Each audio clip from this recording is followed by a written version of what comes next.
But the key is yung sinabi ni Sec J, continuity. Para pong relay yan sa Olympics. Pinapasa po ang baton. No? Kailangan po, habang pinapasa ang baton, imbes na bumabagal, kailangan lalo pang pinapabilis. Tuloy at pabibilisin ang mga proyektong napasimulan na sa ilalim ng pamumuno ni dating Transportation Secretary Jaime Bautista. Ito ang ipinangako ni Secretary Vince Dizon sa isinagawang official turnover ng posisyon sa ahensya kaninang umaga sa DOTR office sa Primex Building sa San Juan City. Nasa 65 proyektong pangtransportasyon ang kaagad na haharapin ng bagong kalihim. Kabilang sa pinakamalalaki rito ang kasalukuyang konstruksyon ng North-South Commuter Railway Project o NSCR, ang Metro Manila Subway Project, gayon din ang pagsasapribado ng mga paliparan sa bansa.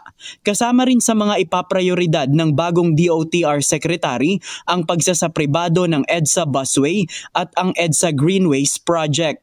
Sa NSCR project, hindi pa umano makapagbibigay ng tiyak na timeline kung magkakaroon ng partial operability ang bagong rail system sa taong 2028 na ipinangako ni outgoing Secretary Bautista. Ayon kay Secretary Dizon, kailangan pa niyang pag-aralang mabuti ang proyekto. First of all, I need to see what the status is on the ground. Kasi mahirap magbigay kagad ng salitang tapos. As to timelines na hindi pa natin nakikita ang situation on the ground. But suffice it to say, we will do everything we can to speed things up. Ayon sa bagong kalihim, nakikita niya na maaaring maging problema pa rin ang issue sa right-of-way para masunod ang timeline sa pagbubukas ng NSCR project at iba pang big-ticket projects ng gobyerno. Right-of-way will always be a problem. Solving the right-of-way problem is not just a problem of DOTR. Diba? It needs to be a whole-of-government approach. Nandiyan ang ating legal agencies, ang OSG, ang DOJ, nandiyan ang ating ibang ahensya tulad ng MHA, para sa ating relocation and resettlement ng mga project-affected people, and other agencies.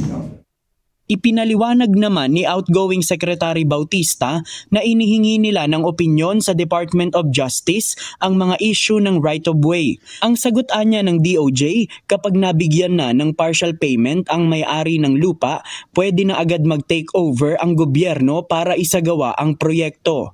Gayunman, labag naman anya ito sa social protection na probisyon sa loan agreement ng Asian Development Bank o ADB at Japan International Cooperation Agency o JICA na nagpopondo sa mga big-ticket project ng gobyerno. Under the arrangement with our development partners, we really need to sit with that all the persons affected, project-affected persons are paid on before government can take over. Samantala, matapos ang opisyal na turnover ceremony kaninang umaga, isa-isa ring pinuntahan ni Secretary Dizon ang mga tanggapan sa ilalim ng DOTR sa San Juan City at Mandaluyong City. JP Nunez, UNTV, News and Rescue. Diyos ang aming sandigan, serbisyo publiko ang aming pinahahalagahan.